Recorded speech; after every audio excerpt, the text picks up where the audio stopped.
Today I'm walking through low-income residential areas in Cairo. These are streets many visitors avoid because they feel unfamiliar or intimidating. But here I want to try the simple street food that local families eat here every day. I want to see what real life looks like in this neighborhood.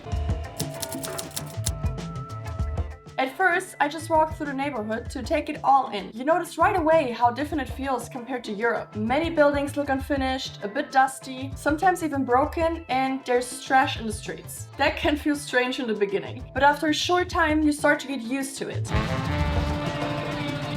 We're actually a bit early, the market is still setting up and people are just arranging their stands. Even though we're clearly not from here, everybody is friendly and looks at us with this warm, curious smile. You can really feel that they're surprised, but in a really kind way. People here don't shop in supermarkets. Street markets have been their way of buying food for centuries. And to me, it seems like everything they need is right here. Before getting food, we spontaneously decided to get a tuk-tuk ride. Our week in Egypt had been so busy. I hadn't tried one before, so I thought, why not now? And it's such a funny, almost toy-like vehicle. Okay, this tuk-tuk is tiny and I can actually feel every bump on the road. It's loud, a bit chaotic, but somehow it gets us everywhere faster than a normal car. The most fun and definitely the tastiest part of the day was visiting a food stall. The two cooks showed us exactly how they prepare the dishes and even let us try it ourselves. Here we have our falafel sandwich. I kept thinking, how often do you get to step into someone else's kitchen like this, right? So after we did a great job preparing a falafel sandwich, we're going to let them do the better job.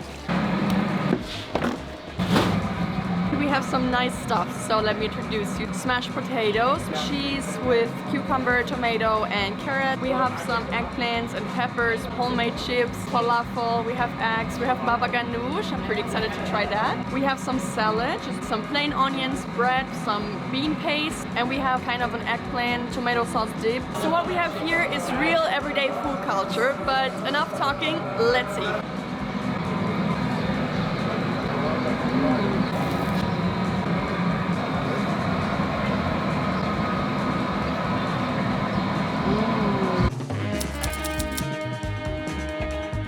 Pastry shops in Egypt are taken very seriously. The variety is impressive. So many shapes, colors, and creative ideas.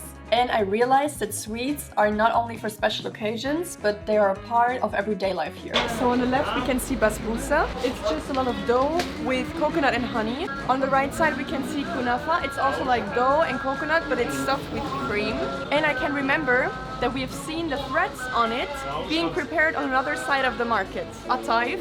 And this is like a pancake stuffed with nuts and it's overcome with honey. Really good. And on the left side down here we can see baklava, and I think everybody of you know what baklava is. And in the middle we can see rumush esse. Translated it means lady's eyelashes. And I found myself thinking about how much tradition there is in each small piece of pastry. It's actually more than dessert. It is culture that you can taste.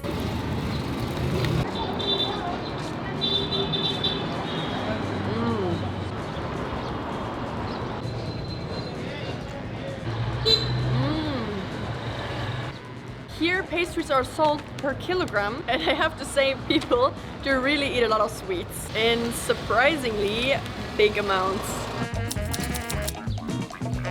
After eating, we took a little walk to digest and met a guy everyone just called the Wolf, and even introduced us to a man who made us fresh orange juice for free. Just like that. By chance, we also met his very curious mother. The mommy. Mommy! A friend of his who owns a small grocery shop offered us a taste of one of his products too. Wow, what an exhausting day. Today was not about famous landmarks or big attractions. It was about everyday life, simple food and real conversations. I hope you enjoyed the video, guys, and then see you next time. Bye bye!